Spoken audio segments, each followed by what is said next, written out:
প্রত্যেক পরিবার পাচ্ছে এক বান্টিন ও 5,000 টাকা। এ বিষয়ে আরো জানাতে সদর উপজেলা পরিষদের মাঠে আছেন আমাদের সহকর্মী ইমন চৌধুরী। সরাসরি চলে যাচ্ছি তার কাছে। ইমন, একটু জানতে চাই যে পিরোজপুরে মোট কতটি পরিবার প্রধানমন্ত্রীর ত্রাণ তহবিলের সহায়তা পাচ্ছেন?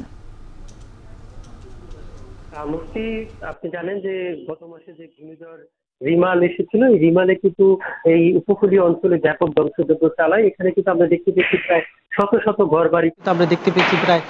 শত ঘর বাড়ি কিন্তু এই ঘূর্ণিঝড়ে বিধ্বস্ত হয়েছে।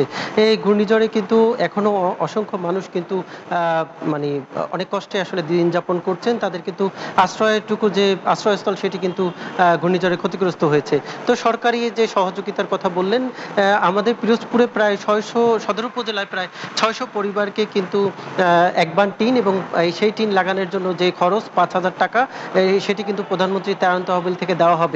তবে আজকে আমরা যেটি দেখেছি, পিরোজপুর সদর উপজেলার শহীদ ফারুক অডিটোরিয়ামে কিন্তু প্রায় অর্ধশত ক্ষতিগ্রস্ত পরিবারকে কিন্তু 5,000 টাকা করে এবং একবার টিন উপহার দেওয়া হয়েছে এবং পর্যায়ক্রমে কিন্তু আরো প্রায় 550 পরিবারকে কিন্তু এই সহায়তা দেওয়া হবে।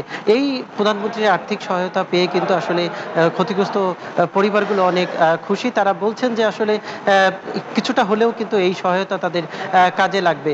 এই আজকের যে ত্রাণ তহবিলের যে পুরস্কার, সেটি উদ্বোধন করেছেন আমাদের পিরোজপুর 1 আসনের সংসদ সদস্য সওমর রেজাউল করিম। যেটি বলেছেন যে পিরোজপুরের একটি পরিবারও ক্ষতিগ্রস্ত একটি পরিবারও আসলে নিঃস্ব থাকবে না। সকল পরিবারের পাশেই কিন্তু মাননীয় প্রধানমন্ত্রীর পক্ষ থেকে দাঁড়ানো হবে।